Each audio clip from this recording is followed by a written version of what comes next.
नमस्कार दोस्तों, आप सभी का स्टडी फॉर यूपीएससी पीसीएस में स्वागत है। आज तारीख है 13 अगस्त 2024 ईस्वी और आज का न्यूज़पेपर आर्टिकल डिस्कशन का ये वीडियो होगा। 14 अगस्त कल है। 14 अगस्त को क्या होता है भाई? तो विभाजन विभीषिका दिवस मनाया जाता है। विभाजन विभीषिका दिवस मनाया जाता है। विभाजन की विभीषिका जो भारत ने झेला था, कब झेला था? तो 14 अगस्त को एक नया देश बनाया गया था ब्रिटिश गवर्नमेंट के द्वारा। धर्म के आधार पर एक देश का फॉर्मेशन हुआ था, पाकिस्तान। पहले पाकिस्तान दो थे, पूर्वी पाकिस्तान और पश्चिमी पाकिस्तान। ये भारत था, ये पूर्वी, ये पश्चिमी। वर्तमान में ये बांग्लादेश कहलाते हैं और ये पाकिस्तान है। तो विभाजन विभीषिका दिवस 14 अगस्त को मनाया जाता है। 15 अगस्त को स्वतंत्रता दिवस भारत में मनाया जाएगा। 14 अगस्त को पाकिस्तान में स्वतंत्रता दिवस मनाया जाता है। तो ये तो आपको पता होगा, लेकिन आज का हेडलाइन देखिए क्या क्या है। एक तो है कि मनु भाकर और पीआर श्रीजेश। पीआर श्रीजेश कौन है? तो इंडियन हॉकी टीम में गोलकीपर रहे हैं, शानदार खिलाड़ी हैं, अद्भुत लीजेंड टाइप के खिलाड़ी हैं इन्होंने। और मनु भाकर जी ने क्लोजिंग जो सेरेमनी हुई उसमें इन्होंने भारत का ध्वजारोहण किया। भारत का ध्वज लेकर ये आगे बढ़े। कौन? तो ये दोनों लोग, ठीक है। तो इनका नाम जरूर ध्यान रखिएगा। कल भी मैंने आपको बताया था, यानी कि पेरिस ओलंपिक का समापन हो चुका है। अभी तक जो भारत के पास है उसमें 6 मेडल भारत को प्राप्त हुए हैं। किस किस खेल में प्राप्त हुए? तो भाई शूटिंग में 2 प्राप्त हुए हैं, हॉकी में प्राप्त हुआ है, उसके अलावा आपको एक रेसलिंग में भी 1 मेडल मिला। शूटिंग में 3 मिले, एक स्वप्निंग कुसाले ने भी 50 मीटर में जीता, हॉकी मिला, फिर जैवलिन थ्रो में हमें मिला है, यानी कि टोटल 6 मेडल मिले हैं। उम्मीद ये की जा रही है कि जो विनेश फोगाट हैं उनको शायद सिल्वर मेडल मिल जाए। तो जब मिलेगा तो हम लोग उसको ही पढ़ लेंगे।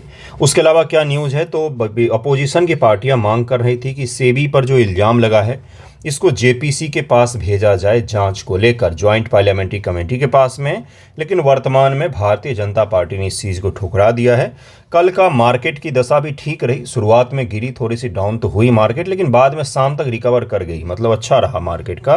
कोई खास प्रभाव हिंडनबर्ग का नहीं पड़ा। हिंडनबर्ग का गुब्बारा भी फूट गया है भारत में। अगला देखिए क्या है। अगला आपको पता होगा कि NIRF national institutions ranking framework ये जारी किया जाता है किसके द्वारा? तो ये भारत के शिक्षा मंत्रालय के द्वारा जारी किया जाता है। नेशनल इंस्टीट्यूशनल रैंकिंग फ्रेमवर्क नाम है इसका, NIRF। इसके तहत में फिर से 6ठी बार लगातार ओवरऑल पोजीशन में IITM जो है, मद्रास जो है, IIT मद्रास जो है वो टॉप पर रहा है। IIT मद्रास टॉप पर रहा है। फिर IISc बेंगलुरु का स्थान है, फिर IIT-B यानी कि बॉम्बे का स्थान है, फिर IIT-D दिल्ली का स्थान है, फिर कानपुर, फिर खड़गपुर, फिर एम्स का है 7वें नंबर पर, 8वें पर IIT रुड़की का है, 9वें पर गुवाहाटी का, 10वें पर JNU का है। ओवरऑल रैंकिंग में, ओवरऑल रैंकिंग में अगर टॉप यूनिवर्सिटी की बात करेंगे हम लोग तो टॉप पर हमें कौन दिखेगा? देखिए ओवरऑल रैंकिंग में IIT मद्रास है। इस डिफरेंस को ध्यान में रखिएगा, क्योंकि NIRF से क्या पूछेगा? आपसे रैंकिंग ही पूछेगा। रैंकिंग में जितने कैटेगरी बनाए गए हैं या सब कैटेगरी हैं उनको तो ध्यान से कम कर लें। ओवरऑल में कौन टॉप पर? तो IIT मद्रास टॉप पर, लगातार 6ठी बार टॉप पर। टॉप यूनिवर्सिटी में कौन है? तो IISc बेंगलोर है जो टॉप यूनिवर्सिटी में आता है। उसके पश्चात से JNU आता है टॉप यूनिवर्सिटी में। बिल्कुल सही सुन रहे हैं आप। जिस JNU के लेफ्टिस्ट और पता नहीं क्या क्या बोलते हैं आप लोग, उसमें एडमिशन इतना आसान नहीं होता और एडमिशन होने पर वाकई बदल जाता है किस्मत। अगर कोशिश करेंगे कभी एग्ज़ाम देने का, JNU अगर एंट्रेंस का अगर कभी मौका मिले तो ज़रूर दीजिएगा, बहुत अच्छी जगह है। फिर तीसरे पर जामिया मिलिया इस्लामिया का नाम आता है, फिर मणिपाल यूनिवर्सिटी का, फिर BHU का नाम आता है। BHU पता ही है आपको। यूनिवर्सिटी ऑफ दिल्ली फिर 6ठे स्थान पर है। फिर आपको अमृता विश्वास विद्यापीठम दिखेगा, फिर अलीगढ़ मुस्लिम यूनिवर्सिटी है, फिर जादवपुर यूनिवर्सिटी है, कहाँ पर है? कोलकाता में है। फिर Vellore institute of technology VIT top में आता है, ये इसका नाम आता है। इसका नाम जरूर ध्यान रखिएगा। स्टेट यूनिवर्सिटी के हिसाब से देखेंगे तो अन्ना यूनिवर्सिटी तमिलनाडु ये टॉप पर रहता है, फिर जादवपुर यूनिवर्सिटी कोलकाता ये दूसरे स्थान पर है। इसी प्रकार से है। आपको इसमें कोई बिहार का रैंक का नहीं दिखेगा, क्योंकि हमारा ध्यान नहीं जाता उस तरफ। आपको यूपी का भी स्टेट गवर्नमेंट का कुछ नहीं दिखेगा, बिहार स्टेट गवर्नमेंट का भी कुछ नहीं दिखेगा। हमारे जो स्कूल कॉलेज यूनिवर्सिटीज़ हैं उनकी कोई खास रैंकिंग नहीं है। यूपी से आपको BHU दिख सकता है, BHU Banaras Banaras Hindu university central university में आता है ये। उसके अलावा आपको अलीगढ़ यूनिवर्सिटी दिख सकता है, ये भी सेंट्रल गवर्नमेंट की यूनिवर्सिटी है। इसको ज़रा ध्यान में रखिएगा। लगातार छठी बार कौन टॉप पर आया है, तो IIT मद्रास आया है टॉप पर, इसको भी ध्यान में रखना है आपको।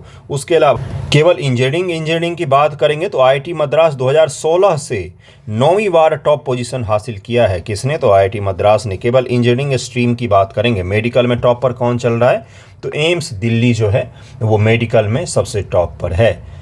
ये तो हो गया ओवरऑल की बातें, ऊपर की बातें। अब NRF किस आधार पर जारी किया जाता है, इसको भी हम लोग देखेंगे। साथ में आज जो सबसे बड़ा टॉपिक होगा हमारा वो है वेस्टर्न घाट। क्यों भाई, इतना बड़ा आपदा आया है। हमने आपदा के बारे में पढ़ा था, वेस्टर्न घाट के बारे में 2 कमेटियों के बारे में पढ़ा था हमने। अगर आप भूल गए हैं तो ये बहुत बड़ी गलती कर रहे हैं आप। एक गॉडगिल कमेटी हमने पढ़ा था और के कस्तूरीरंगन कमेटी हमने पढ़ा था। दोनों कमेटियों के बीच में अंतर को भी समझा था हमने, दोनों के बीच में अंतर को भी ध्यान में रखना है आपको। इकोलॉजिकल सेंसिटिव जोन भी मैंने आपको बताया था कि भाई क्या होता है, ये बताया था ना। इन्हीं सब चीज़ों को लेकर कुछ और प्रगति है, उसको भी देखेंगे। सेंट्रल गवर्नमेंट के द्वारा संजय कुमार जी की अध्यक्षता में एक समिति को रिफॉर्म किया गया, बनाया गया है। उस समिति का काम क्या है, उस समिति का काम है कि स्टेट गवर्नमेंट से हाल फिलहाल के दौर में ESA घोषित जो किया गया है इलाका, वहाँ पर कौन कौन से प्रोजेक्ट चल रहे हैं, इन सभी चीज़ों के मूल्यांकन किया जा रहा है कि कहीं हम वेस्टर्न घाट को इग्नोर तो नहीं कर रहे हैं, जिसके कारण से आपदा हमें देखने को मिल रहा है। तो इसको भी हम लोग ज़रा समझेंगे, लेकिन वेस्टर्न घाट को डिटेल में समझेंगे। बहुत बड़ी आपदा आई है। कल भी मैंने आपको एक टॉपिक करवाया था प्राकृतिक आपदा से जुड़ा हुआ, जिसके कारण से मानवीय आपदा फिर बन सकता था। क्या था भाई, तो डैम का एक गेट टूट गया है ना। तुंगभद्रा डैम का मैंने आपको बताया था कि एक गेट टूट गया है और बहुत बड़ा हादसा है वो। अब उसका रिपेयर किया जा रहा है। वहाँ के किसान चिंतित हैं कि गेट टूटने के कारण से कहीं ज़्यादा पानी तो बह के बर्बाद नहीं हो जाएगा, क्योंकि दक्षिण भारत की जो नदियाँ हैं, दक्षिण भारत का जो एग्रीकल्चर है 100% वर्षा के पानी पर निर्भर है। वहाँ पर 12 महीना नदियाँ नहीं बहती हैं, 12मासी नदियों का अभाव है, इसलिए नदी में एक एक बूंद पानी का वो लोग महत्व जानते हैं। तो ये भी एक आपदा ही है, इसको भी ज़रा हम लोग कल देख चुके हैं। आज पहले हम लोग वेस्टर्न घाट को देखेंगे, फिर हम लोग NIRF को समझेंगे कि क्या है, उसके पश्चात आगे बढ़ेंगे। देखिए न्यूज़ क्या था, न्यूज़ था कि वेस्टर्न घाट के बारे में स्टेट जो सबमिशन दे रही है किस चीज़ को लेकर, इको सेंसिटिव एरिया के ऊपर में, वो सेंट्रल कमेटी को जो दे रही है ये ओल्ड सर्वे पर आधारित जमा कर रही है। तो इसी चीज़ की जांच पड़ताल को लेकर दरअसल बात ये है कि जब आपदा कोई आती है उसके पश्चात ही हम सीखते हैं, उससे पहले हम इग्नोर कर देते हैं चीज़ों को। तो दरअसल में हुआ क्या, अभी सेंट्रल गवर्नमेंट ने, देखिए यहाँ पर लिखा हुआ है, the environment ministry expert panel headed by Sanjay Kumar, जो former director general of forest रहे हैं, उनके द्वारा एक पैनल को हेड किया जा रहा है, जिस पैनल के समक्ष सभी राज्यों को अपने इको सेंसिटिव एरिया जो है, इको सेंसिटिव एरियाज़ जो उनके अलग अलग इको सेंसिटिव एरिया हैं, उसके लिए रिपोर्ट को सबमिट करना है। दरअसल में बात यह है कि ये देखा जाएगा कि भाई पुराना सर्वे के आधार पर जो आप सबमिट कर रहे हैं, तो नया डेवलपमेंट जो नई जगहों पर शुरू हो गया है वो किस तरह के एरिया में शुरू हुआ है, क्या उससे इको सेंसिटिव एरिया को नुकसान पहुंचा है, क्या हमें वहां पर नहीं शुरू करना चाहिए था जहां पर हमने शुरू कर लिया है, किस तरह के प्रोजेक्ट को हमने शुरू किया है, जिसमें कई सारे जगहों पर पावर प्लांट का प्रोजेक्ट है, रोड कनेक्टिविटी का है, रेलवे का है, बहुत सारे ऐसे प्रोजेक्ट हैं जो इको सेंसिटिव एरिया से होकर गुजरते हैं या तो उसको प्रभावित कर रहे हैं। इको सेंसिटिव एरिया को डिफाइन करने में देहरादून का जो इंस्टीट्यूट है, Indian institute of remote sensing Dehradun, वो भी वेरीफाई कर रहा है कि भाई किस तरह के एरिया को इको सेंसिटिव माना जाए अब और नहीं माना जाए। समय के साथ आपको पता है कि परिस्थिति जो है बदल जाती है, इसलिए नए इको सेंसिटिव एरिया को हो सकता है कि आने वाले कुछ दिनों में चिन्हित किया जाए।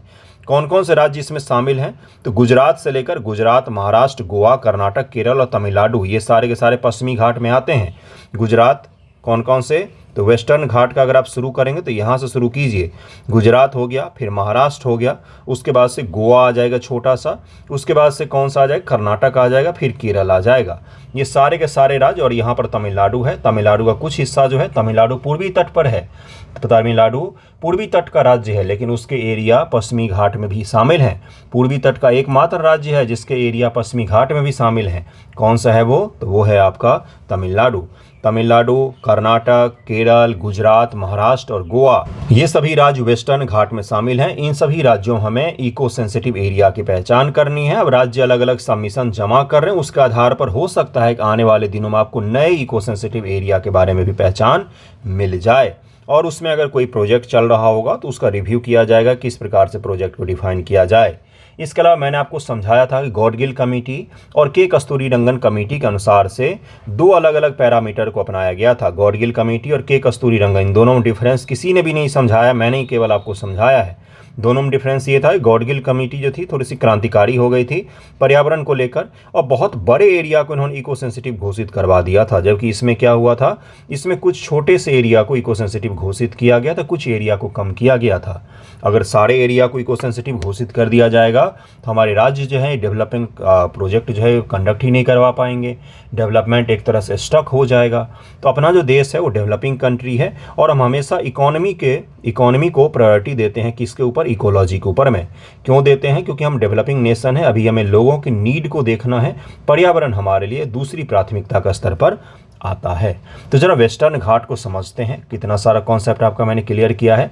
वेस्टर्न घाट को जरा समझिए और उसके पश्चात से आगे बढ़ेंगे हम। पश्चिमी घाट को सह्याद्री श्रेणी भी कहा जाता है, सह्याद्री पहाड़ी के रूप में भी जाना जाता है। एक चीज़ और है, 13 तारीख हो गया है आज, 15 अगस्त तक का अपना ऑफर चल रहा है। अगर आपको ईयरली आंसर राइटिंग ज्वाइन करेंगे तो उस पर भारी छूट है। मंथली आपको 299 लगता है, 2 महीने का ज्वाइन करते हैं तो 550 है।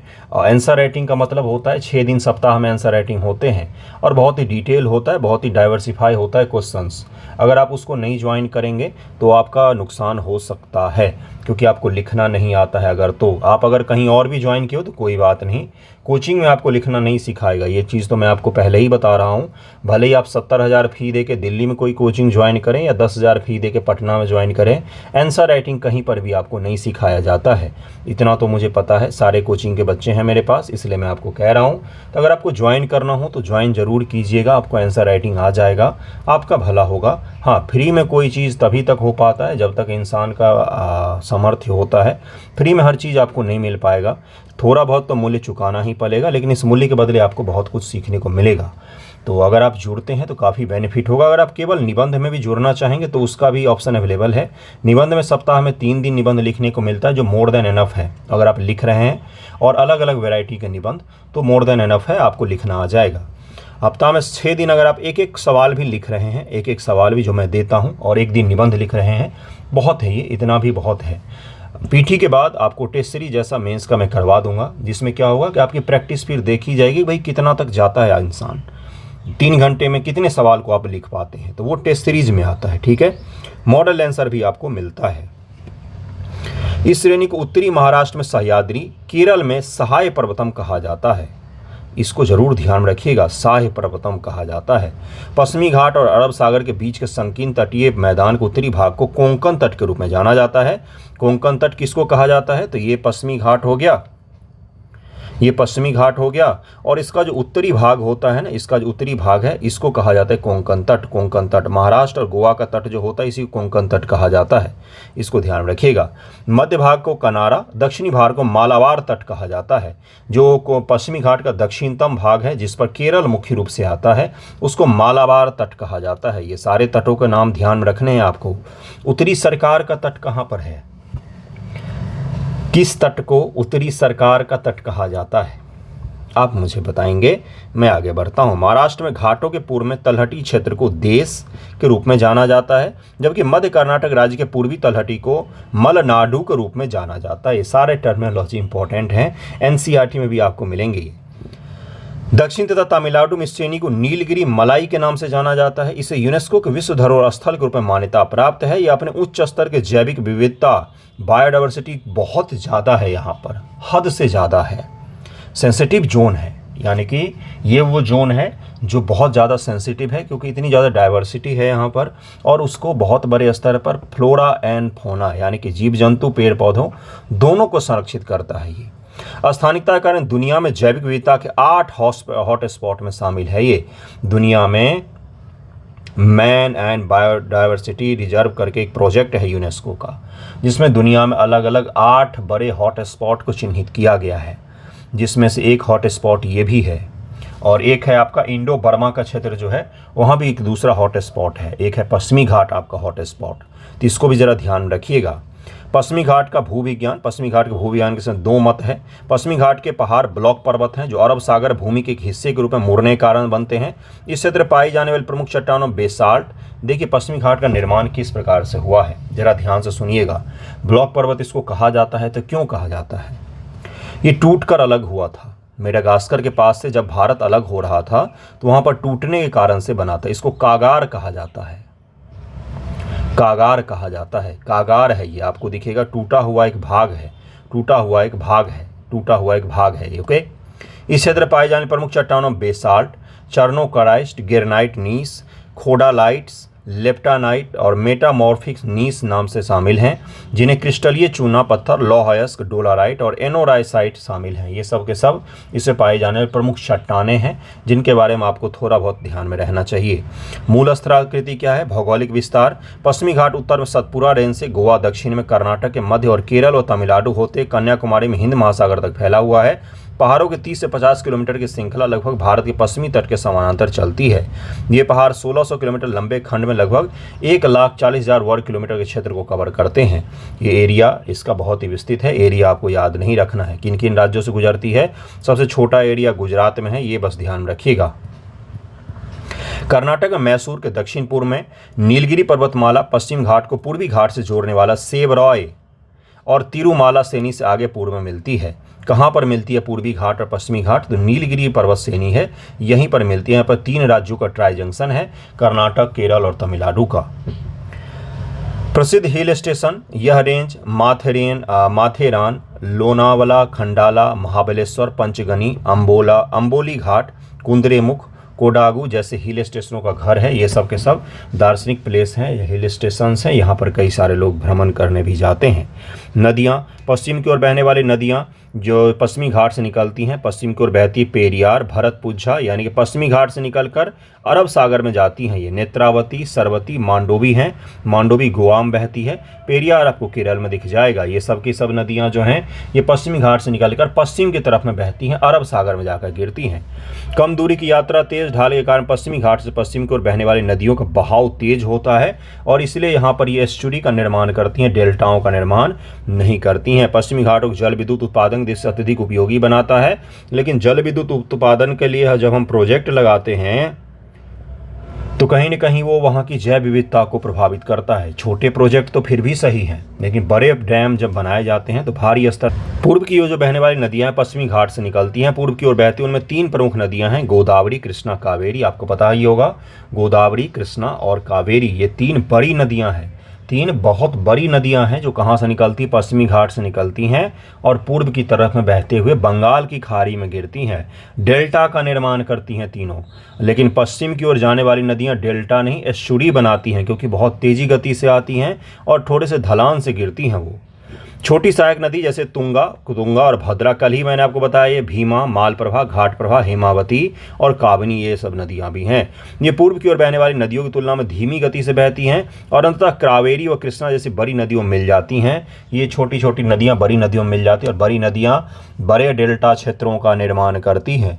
जैसे कावेरी का डेल्टा क्षेत्र तमिलनाडु में है और बहुत ही उपजाऊ क्षेत्र माना जाता है कावेरी का डेल्टा वाला क्षेत्र।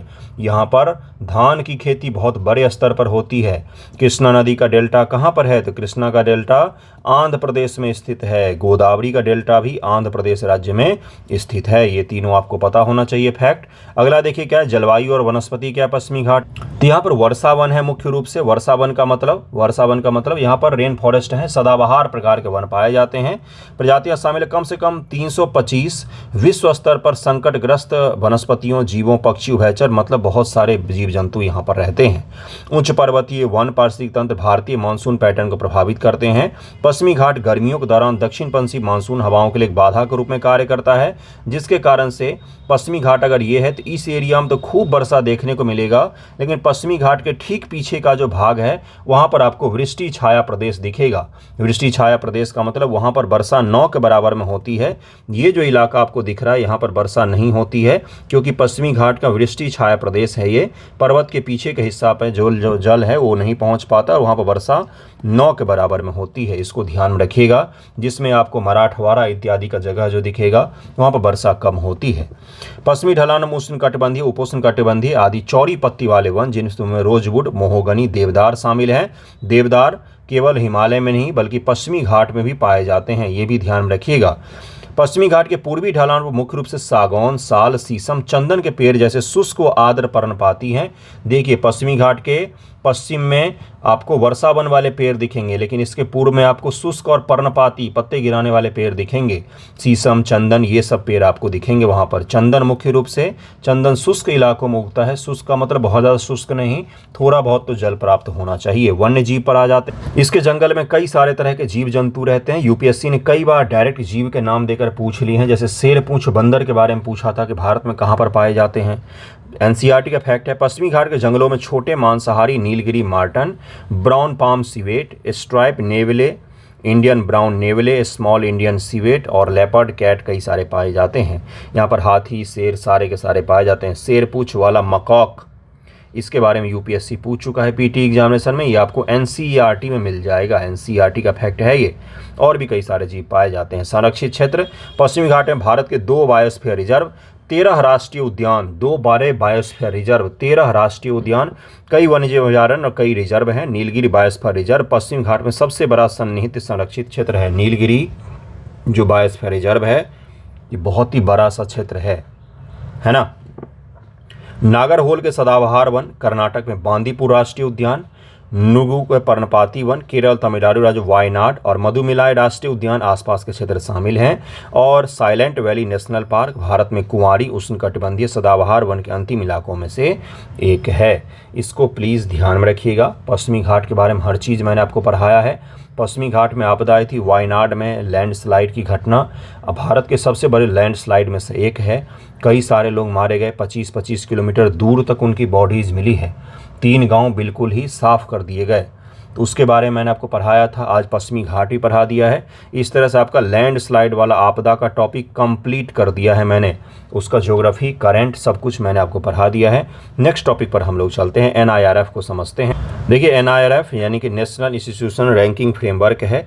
ये क्या है? तो भाई एनआईआरएफ विभिन्न मानदंडों के आधार पर देश भर के संस्थानों को रैंक की पद्धति है। भाई देश में जितने शैक्षणिक संस्थान हैं उन सभी की रैंकिंग जारी करता है। किसके लिए? तो भाई प्रतिस्पर्धा को लेकर कि आप आपस में क्या करें, प्रतिस्पर्धा करें और इस प्रतिस्पर्धा से लोगों को लाभ हो। हर इंस्टीट्यूट ये सोचे कि हमें अगली बार टॉप पर लाना है, इससे क्या होगा, वो अपने यहाँ पर सुधार करेंगे। एनआईआरएफ को शिक्षा मंत्रालय, पूर्व मानव संसाधन विकास मंत्रालय द्वारा अनुमोदित किया गया। 29 सितंबर 2015 को लॉन्च किया गया था। कब लॉन्च किया गया था? 29 सितंबर 2015 को लॉन्च किया गया था। ये आपके लिए सबसे इंपॉर्टेंट फैक्ट हो गया, जरूर ध्यान रखिएगा। पहला फैक्ट तो यही है। आपसे यही पूछा जा सकता है कि इसको बहुत पहले लॉन्च किया गया, कोई और तारीख दिया जा सकता है। देश में उच्च शिक्षा संस्थानों को रैंक देने का सरकार का यह पहला प्रयास है। उच्च शिक्षा संस्थान जो हायर एजुकेशन को लेकर इंस्टीट्यूट होते हैं, हायर एजुकेशन यानी कि बैचलर डिग्री, मास्टर डिग्री की बात हो रही है यहाँ पर। एनआईआरएफ रैंकिंग हेतु पैरामीटर, प्रत्येक पैरामीटर के लिए वेटेज संस्थान की श्रेणी के आधार पर भिन्न होता है। और इसको जरा देखते हैं कौन कौन से इस बार टॉप आए हैं। आईआईटी मद्रास है, आईआईसी बेंगलोर, ये सारा रैंकिंग मैं आपको समझा चुका हूँ। एक चीज़ उसमें बाकी था कि भाई कॉलेज के आधार पर रैंकिंग में कौन सा टॉप है। कॉलेज के आधार पर हम देखेंगे तो हिंदू कॉलेज दिल्ली जो है टॉप पर आया है, मिरांडा हाउस दूसरे स्थान पर है, सेंट स्टीफेंस कॉलेज दिल्ली ये तीसरे पर है, आरके मिशन विवेकानंद ये भी तीसरे स्थान पर ही है। उसके अलावा कई सारे कॉलेज हैं जो आपको दिख सकते हैं यहाँ पर। Lady Shri Ram college for women जो है 10वें स्थान पर है, किरोड़ीमल 9वें पर है और भी बहुत सारे कॉलेज हैं यहाँ पर। इंजीनियरिंग में आईआईटी मद्रास फिर से टॉप पर है, फिर दिल्ली का स्थान आता है। मेडिकल में एम्स है पहले स्थान पर, फिर PGIMER चंडीगढ़ में है ये, वो दूसरे स्थान पर है। फिर CMC वेल्लोर जो है तीसरे स्थान पर है। उसके बाद से निम्हांस जो बेंगलोर है ये चौथे स्थान पर है। वो न्यूरो साइंस को लेकर जो है ये चौथे स्थान पर देश में आता है। फिर लॉ का यूनिवर्सिटी का है जिसमें NLSIU बेंगलोर ये पहले स्थान पर है। उसके अलावा NLU न्यू दिल्ली ये दूसरे स्थान पर है। इस तरह से अलग अलग यूनिवर्सिटीज़ की रैंकिंग और कॉलेज का इंडिविजुअल रैंकिंग जारी किया जाता है। अगला देखिए क्या है, किस आधार पर जारी किया जाता है। तो टीचिंग एंड लर्निंग रिसोर्स को 0.30 अंक दिया जाता है। स्टूडेंट की स्ट्रेंथ कितनी है, फैकल्टी स्टूडेंट रेशियो कितना है। फैकल्टी स्टूडेंट रेशियो का मतलब भाई 100 बच्चों पर कितने फैकल्टी हैं ये भी देखा जाता है। फैकल्टी विथ PhD, फैकल्टी हैं तो उनमें से PhD कितने ने किया हुआ है, यानी कि वेल क्वालिफाइड आपके पास फैकल्टी कितने हैं। फाइनेंशियल रिसोर्स एंड यूटिलाइजेशन, उसके अलावा ऑनलाइन एजुकेशन, इन सभी के आधार पर टीचिंग और लर्निंग का रैंकिंग निकलता है। पब्लिकेशन और साइटेशन पेशेंट, उसके अलावा पेटेंट्स है, फिर रिसर्च प्रोजेक्ट है आपका, रिसर्च और प्रोफेशनल जो प्रैक्टिस होते हैं उस पर भी रैंकिंग देखी जाती है कि भाई पब्लिकेशंस कितने हैं आपके यहाँ से, क्या क्या छपता है, कितने आपने पेटेंट्स जारी किए हैं, रिसर्च प्रोजेक्ट आपके यहाँ पर किस तरह के चल रहे हैं। ग्रेजुएशन आउटकम, इसमें प्लेसमेंट और हायर स्टडीज़ के लिए कितने बच्चे आपके यहाँ से जा रहे हैं, प्लेसमेंट का मतलब कितने बच्चों की नौकरी डायरेक्ट कॉलेज के बाद लग जा रही है। यूनिवर्सिटी एग्जामिनेशन, उसके अलावा मीडियम सैलरी और पीएचडी स्टूडेंट पे के आधार पर भी ग्रेजुएशन आउटकम के आधार पर रैंकिंग निकाली जाती है। आउटरीच एंड इंक्लूसिविटी, इसमें ये देखा जाता है कि भाई रीजन डाइवर्सिटी कितनी है, वुमेन डाइवर्सिटी क्या है, economically and social challenge student कितने हैं आपके यहाँ पर, फिजिकली चैलेंज स्टूडेंट कितने हैं आपके यहाँ पर। ये देखा जाता है कि भाई ये इंस्टीट्यूट जो है इसमें इंक्लूसिवनेस है कि नहीं, सभी को साथ में लेकर चलते हैं कि नहीं, ये केवल अच्छे स्टूडेंट को लेकर आगे बढ़ते हैं। उसके अलावा परसेप्शन के आधार पर भी इसमें रैंकिंग निकाली जाती है।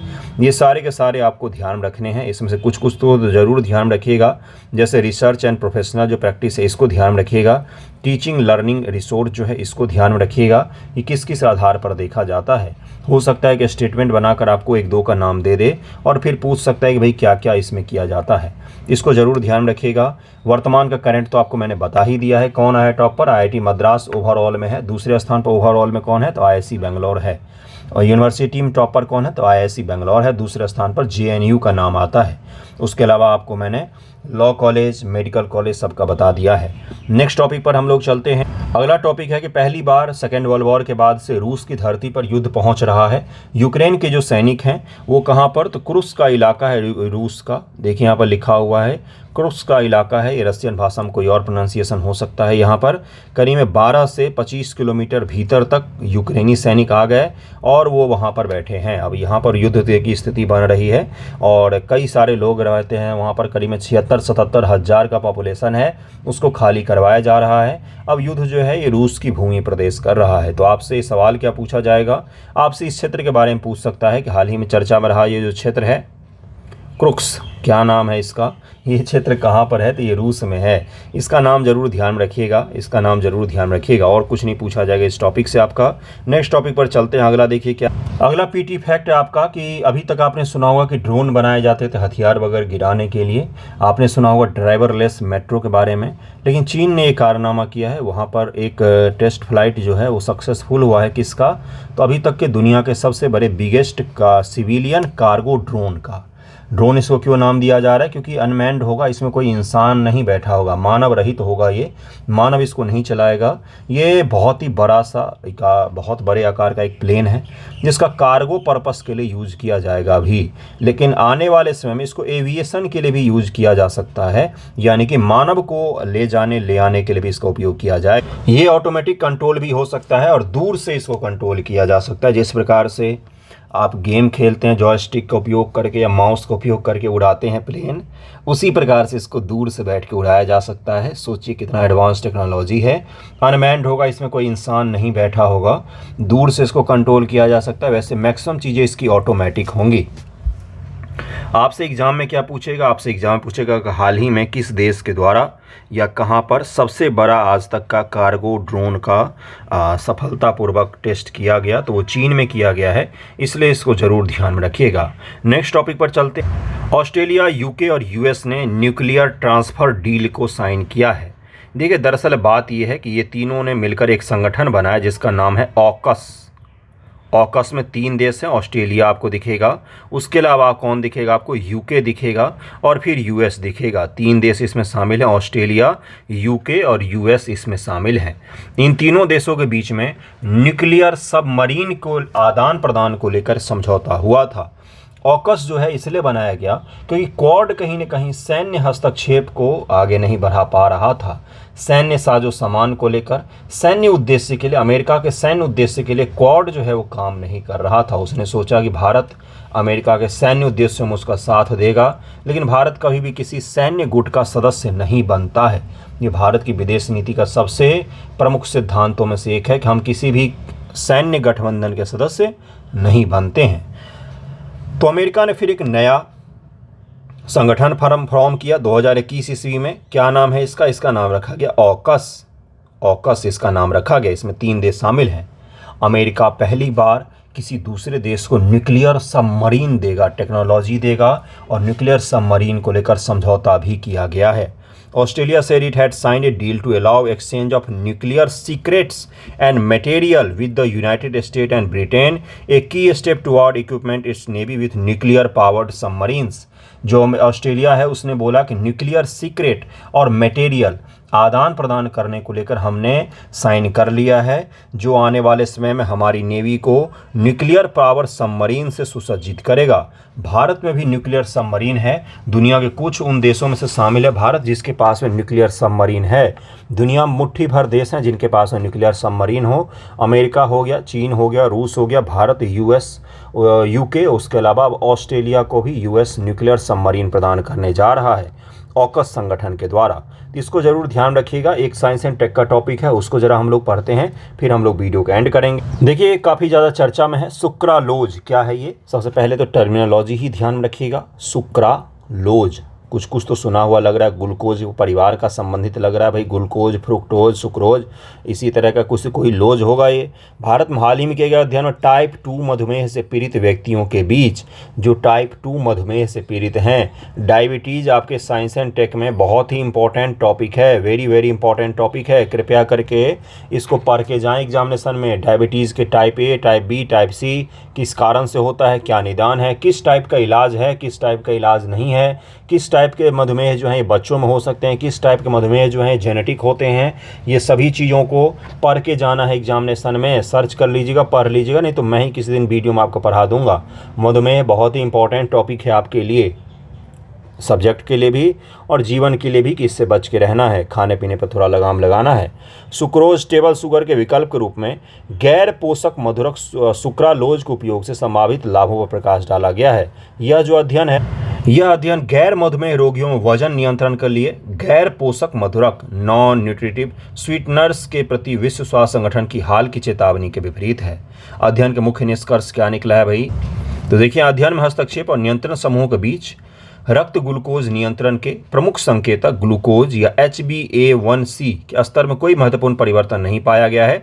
सुक्रालोज का उपयोग करने वाले प्रतिभागियों के शरीर के वजन, कमर की परिधि और बॉडी मास इंडेक्स में मामूली सुधार देखा गया है। तो सुक्रालोज एक अलग विकल्प के रूप में हो सकता है वर्तमान में, ये इसमें बताया गया है। सुक्रालोज का विवेकपूर्ण उपयोग समग्र कैलोरी चीनी के सेवन को कम करने में मदद कर सकता है, जो मधुमेह के प्रभावी प्रबंधन के लिए बहुत ही महत्वपूर्ण होता है। चीनी नहीं खाएंगे तो आप जल्दी बीमार नहीं होंगे। ये सच है, आप भले ही आपको शुगर हो या ना हो, तो बच्चे थोड़ा सा मीठा कम खाइए, ये हो सकता है।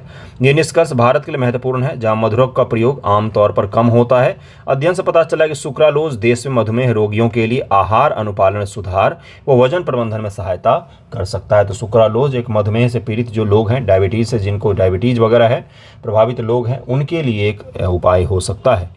चीनी तथा चीनी के विकल्प क्या है? चीनी या फाइबर और स्टार्च के साथ कार्बोहाइड्रेट का एक रूप होता है, जबकि कार्बोहाइड्रेट हमारे स्वास्थ्य के लिए महत्वपूर्ण है। चीनी स्वयं आवश्यक नहीं है, कार्बोहाइड्रेट्स हमारे लिए बहुत ही आवश्यक हैं। एनर्जी हमें मिलता है, इससे क्विक एनर्जी मिलता है कई बार तो, लेकिन चीनी आवश्यक नहीं है, क्योंकि आप जो चावल खाते हैं उसमें भी कार्बोहाइड्रेट्स है। आप अगर कोई फल खाते हैं तो उसमें भी हो जाता है, गेहूं में भी थोड़ा बहुत मात्रा में पाया जाता है, इसलिए इसको ध्यान में रखिएगा। सफ़ेद टेबल शुगर चीनी, जिन्हें सुक्रोज के रूप में जाना जाता है, सबसे व्यापक रूप से प्रयोग किया जाने वाला मधुरक है। जो आप चीनी खाते हैं उसकी बात हो रही है यहाँ पर। अन्य कई प्राकृतिक मधुरक में शामिल है कौन से? तो फ्रक्टोज, ग्लैक्टोज, ग्लूकोज, लैक्टोज और माल्टोज, ये सभी क्या होते हैं? स्वीटनर्स होते हैं। चीनी के विकल्प के रूप में चीनी से जुड़ी कैलोरी के बिना मीठा स्वाद देते हैं। कुछ में बिल्कुल भी कैलोरी नहीं होती है। वे आमतौर पर चीनी मुक्त या जिनको शुगर फ्री कहा जाता है, कीटो या कम कार्ब्स या आहार के रूप में लेबल किए गए उत्पादों में पाए जाते हैं। चीनी के विकल्प के प्रकार क्या हैं? कृत्रिम मधुरक, जिसको आर्टिफिशियल स्वीटनर कहा जाता है। ये पीटी एग्जामिनेशन में पूछा जाता है इसका उदाहरण। तो इसमें से कौन सा हो जाएगा? एसेस्लेफेम, पोटेशियम, एंडावॉटेम और एस्पार्टेम, नियोटेम, सैक्रीन और सुक्रालोज, ये सब क्या है? तो ये सब आर्टिफिशियल स्वीटनर हैं। इनके बारे में एग्जाम में पूछा जाता है कि निम्न में से कौन कौन से आर्टिफिशियल स्वीटनर हो सकते हैं। इनका नाम प्लीज़ ध्यान में रखिएगा। और ये टेबल शुगर की तुलना में 200 से 700 गुना अधिक मीठे हो सकते हैं। शुगर अल्कोहल ये कृत्रिम रूप से चीनी से प्राप्त होते हैं और कई प्रसंस्कृत खाद्य पदार्थों में उपयोग किए जाते हैं। ये कृत्रिम मधुरक की तुलना में कम मीठे होते हैं। च्युइंगम व हार्ड कैंडी जैसे उत्पादों को बनावट व स्वाद को प्रदान करते हैं। उदाहरण के लिए एरिथ्रिटोल, आइसोमाल्ट, लैक्टिटोल, माल्टिटोल, सर्बिटोल और जाइलिटोल, ये सब के सब क्या हैं? ये सब शुगर अल्कोहल के रूप में प्रयुक्त किए जाते हैं। ड्रिंक्स वगैरह में उपयोग किया जाता है। च्युइंगम और हार्ड जो कैंडी होता है, इन सभी में उपयोग किया जाता है। ये प्लीज़ इसका नाम ध्यान में रखिए। इसके अलावा एक छोटा सा और होता है नोवेल मधुरक। ये प्राकृतिक स्रोत से प्राप्त होते हैं और कृत्रिम और प्राकृतिक दोनों प्रकार के मधुरक से लाभ प्रदान करते हैं। इनमें कैलोरी और मधुरकता कम होती है, जिससे वजन और रक्त शर्करा में वृद्धि नहीं होती है तथा ये सामान्यतः सबसे बेस्ट यही होते हैं नोवेल मधुरक जिनको कहा जाता है, तथा ये सामान्यतः कम प्रसंस्कृत होते हैं। उनके प्राकृतिक स्रोत से काफ़ी मिलते जुलते होते हैं, जैसे एलुलोज, मॉन्क फ्रूट होता है, स्टीविया होता है, टैगटोज होता है। इन तीनों के बारे में ध्यान में रखिएगा। अलग अलग चीनी के प्रकारों में से हैं आर्टिफिशियल स्वीटनर, और जो आपको मैंने बताया शुगर अल्कोहल, और जो अभी मैंने आपको बताया वो तीनों को ध्यान में रखना है। आज का न्यूज़पेपर डिस्कशन यहीं पर समाप्त होता है। कैसा लगा है वीडियो प्लीज़ बताएं। थैंक यू सो मच आप सभी का।